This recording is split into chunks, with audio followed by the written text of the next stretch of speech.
we've talked about right triangles, but now again, we're in non-right triangles. Last week we did law of sines, and we solved law of sines problems with angle, angle, side, or angle, side, angle. Okay, we can use power couples with law of sines to solve those triangles.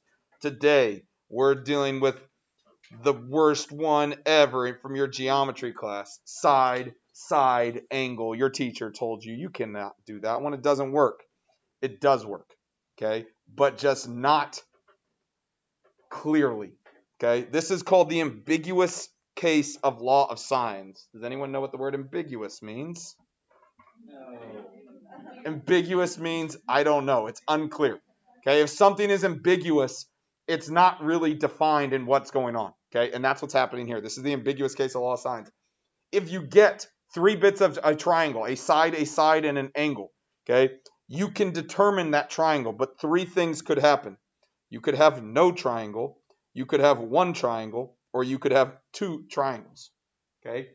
Each one of them is an option based off of that information. It just matters as to what you are given and how it is set up. So it's a little bit strange. We're going to show you what that looks like with some visuals here as well. So we're finding all the solutions for a triangle. I normally suggest that you draw the triangle, but for these, if you try and draw it, it throws you off more than it helps. Okay, so we're just not going to draw it to set us up. Okay, just looking at that information, alpha A and C, is this a law of sines problem? Yeah, you can make that pretty clear pretty fast here because you got those 2 things. You got a power couple. You got 2 things across from each other. So just like we did before, we're going to set up a power couple. So we're going to go sine of 72 over 21 equals, what's that going to be equal to first here? Yeah, sine of gamma all over 22, because we're going to use it to find this other part of the couple that we don't know. We got that 22, so we need to use that. We're going to solve it, okay? So I'm not going to write this out all day today. I'll write it out on this first one, but we're going to cross multiply. So it's 22 times sine of 72 equals 21 sine of gamma. I want to solve, so in my calculator, I'm going to take 22 times the sine of 72. You should have your calculator out doing this. 22 times the sine of 72, and then I'm going to divide that by 21. We type it into our calculator. You hit enter. I get 0.996. Is that the answer to my question? What else do I need to do here to get gamma by itself? Inverse sine. So we divided by 21 on both sides. And then to get rid of sine, we are doing inverse sine of both sides. When I do inverse sine over here, it's going to cancel. But I'm going to go second sine that value. And when I type that in and hit enter, that is going to tell me what gamma is. Gamma could be 85.1 degrees. It's an angle, so we go 1 decimal. Okay, so gamma equals 85.1 degrees. And everything about that should seem pretty normal. That's what you think you should have done anyways. That's what you were going to do. Okay, but what I want to have happen is when you do that, when you're doing law of sines and you have to do inverse sine to find an answer, that should set an alarm off in your brain. Okay, if you do that, then we are going to have to check for a second triangle. If you do inverse sine to solve law of sines for an angle, you have to check for a second triangle. And we'll explain that here in a minute. But for right now, just know that. Okay, so that set off an alarm. We got to do that. I'm going to go ahead and finish this first triangle, though. Okay, we're going to find this triangle. Cool, we got those 2 things. What could I find next? What's the next easiest thing to find on this triangle? Beta. I can find the third angle. I'm just going to take 180 minus 72 minus 85.1. I'm just going to type that into my calculator here. 180 minus 72 minus 85.1. Boom. My next angle is 22.9 degrees. That is beta. Cool, I found those 2. Can I find B? Yeah, we still got that power couple. That power couple hasn't gone away. We still know sine of 72 over 21 equals sine of 22.9 all over B. We're just doing law of sine, so we're going to cross multiply. 21 times sine of 22.9 divided by sine of 72. We type it in, we hit enter. B equals 8.59. Cross multiply. 8.59 is my B. And we're doing everything good there. Okay, there's not a real issue going on with that first part. Questions to that thing. But we have to check for a second triangle because we did inverse sine here to find that first part. Now we're going to find what the second option for gamma could be. Whatever angle you found first, so in this case we found gamma, we are going to find the other option for that. We're going to find the complementary angle for gamma. Okay, so we're going to take 180 minus whatever we found the first time for gamma. So 180 minus 85.1. So in my calculator, I'm taking 180 minus 85.1. I get 94.9. That is the second gamma. Okay, it's just, hey, that's what I'm getting on this second one, which is perfectly good. I just got to label it as gamma. It's just a second option for my angle. Once you've found that, then everything's the same. It's just like we did on the first one. What's the next thing we should do? Find beta, and we're using this angle. Okay, these angles right here, these new ones. So it's 180 minus 72 minus 94.9. So 180 minus 72 minus 94.9. We type it in. We get 13.1 degrees. And once I found that, then I can find the missing B because, again, I still have my power couple, 72 and 21. Sine of 72 over 21 equals the sine of 13.1 all over B. So I'm just in my calculator taking sine of 21. I'm sorry, I lied to you. 21 times the sine. Oh my goodness, this is why I've not been typing it up here. Sine of 13.1. And I would divide that by the sine of 72. We type it in, we hit enter, boom, my other side is 5.004 or just 5. Done. I got two triangles.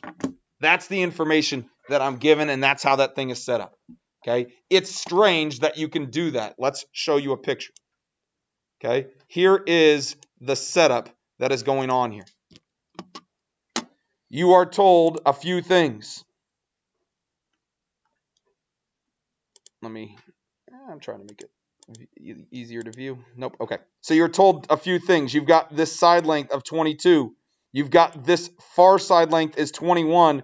And we know this angle down here is 72. Okay. So this side length over here is going to stay the same. This side length over here is going to stay the same. This angle is going to stay the same, but this top angle could change. This top angle could swing back and forth. It could be a bigger angle than going out here, or it could be a smaller one. Okay, because that far side is 22. It's just a little bit bigger than the 21 side on B. And so it could be over here or over there, and it's getting me two different angles, 85.1 or 94.9. Okay, it's getting me two separate triangles. One is obtuse, one is not. Questions on that? Cool. It's exciting. I can feel the energy in the room. Let's try number 2. Looking at number 2, can you do law of sines? Do law of sines. See what you can do without me. Today's just a whole lot of button mashing here. Okay, we start off here. We set it up. Again, we've got a power couple because we've got these two things on top of each other. So sine of 98 over 39. We're going to cross multiply. So in my calculator, I'm taking 22 times the sine of 98. And then I'm going to divide that by 39. Okay, so I took these two, multiplied them, divided them by 39. I still need to, that 0.5586 is not my answer. I need to go inverse sine to get alpha by itself. So inverse sine of that value, boom. Alpha is 33.959, or alpha is 34 degrees.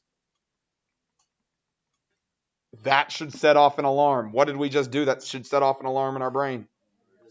Inverse sine. When I did that right there, it's setting off an alarm. It's telling me, hey, don't forget to check for a second triangle. Okay, I'm not going to do it right this second because sometimes that throws me off. But I got to check for a second triangle. I can still solve for this first triangle. So the first thing I would do, or the next thing I do, is go 180 minus 34 minus 98. Finding this missing angle here, I get 48 degrees. And then once I find that one, then I can just do law of sines again. So we're doing sine of 98 over 39 equals the sine of 48 all over C. We cross multiply 39 times sine of 48. Sorry, 39 times sine of 48. And then we would divide that by sine of 98. You take it, you type it in, you hit enter. C is 29.27. That is my missing side on my triangle. Everybody with me on that first part? Now we're checking for a second triangle. To check for a second triangle, you are using whatever angle you found first. So that is this guy right here, this alpha. What am I going to do with that alpha? Subtract it from 180. You are finding the complementary angle. 180 minus 34 to get my second option for alpha. So 180 minus 34 tells me 146 degrees. Okay, that is what alpha 2 is. 146. Once I have found that, now what can I do? Find gamma. Okay, I've got alpha 2. Now I can find gamma 2. To find gamma 2, I'm taking 180 because that's how much angles in a triangle. Minus 146 because that's this angle. Minus 98. What happens when I take those things and I subtract them from 180? You get a negative answer. Do you think your triangle is going to have a negative angle? No. So what do you think that means? There is no second triangle. Okay, there is only one triangle, and I already found all the necessary information, so I don't need to go any further. There's one triangle, and there's the information with it. Does it make sense what happens? So again, we find the complement, whatever angle you find first to check for a second triangle. You find the complementary angle, and if when you subtract, you get a negative value, you know that there is not a second triangle. Again, here's a visual of what just happened. Okay, this angle down here. This angle down here is 98 degrees. Sorry, the labels aren't perfect. But this is 98 degrees. Okay? The side across from it is 39.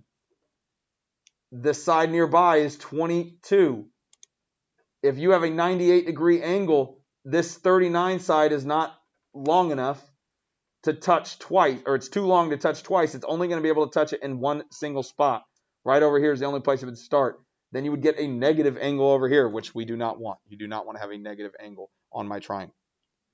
Kind of makes sense visually what's happening there. That obtuse angle makes a difference. Try number 3. See what you can do without me. Everyone's getting nervous when you type it in. Can we do law of sines here? Yeah, we got 2 things, law of sines. Okay, so we're going to set this thing up. It's sine of 63 all over 18 is going to be equal to the sine of beta all over b. So there's my setup. We're going to cross multiply. So again, just like every time, I'm doing 25 times sine of 63 equals 18 times sine of beta. So in my calculator, 25 times sine of 63. I want to get beta by itself. So what do I need to do next to get beta by itself? Divide by 18. I get that number right there. What else do I need to do now to get beta by itself? Inverse sine. So when I type that in, I'm going second sine. That value right there. Remember a sine graph. Where does a sine graph live? In between what 2 y values? 1 and negative 1. So it's asking me to do inverse sine of 1.23. It ain't going to happen.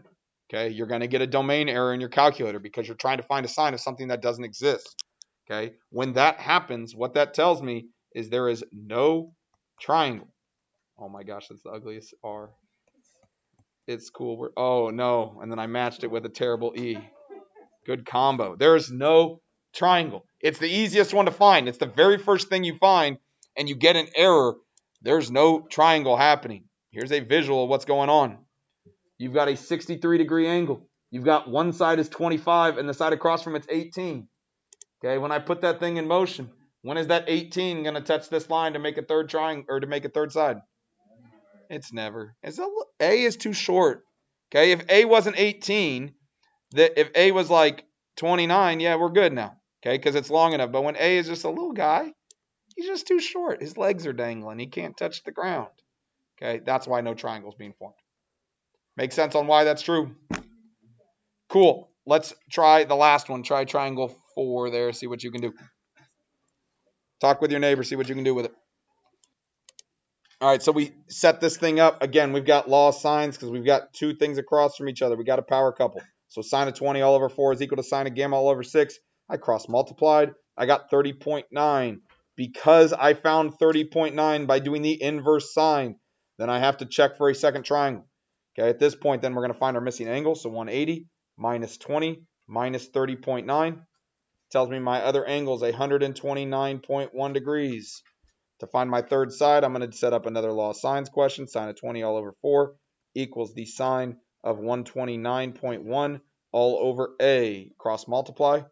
4 times sine of 121.9. And I'm going to divide that by sine of 20.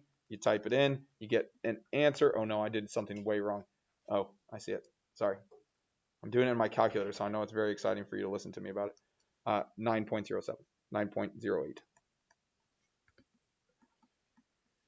Everybody go with me on the first one. We're checking for a second triangle. What do I need to do with that 30.9 to check for a second triangle? 180 minus 30.9. Okay, so 180 minus 30.9. I get 149.1. That, again, is my second option for gamma. It's the second option of whatever I found first. 149.1. Then I'm subtracting from 180. So it's 180 minus 20 minus 149.1.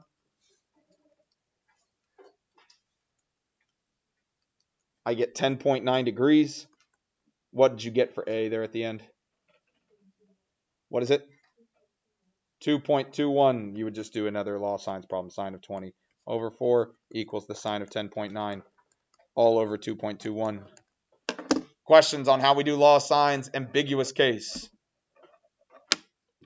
Tell your neighbor. Remind you to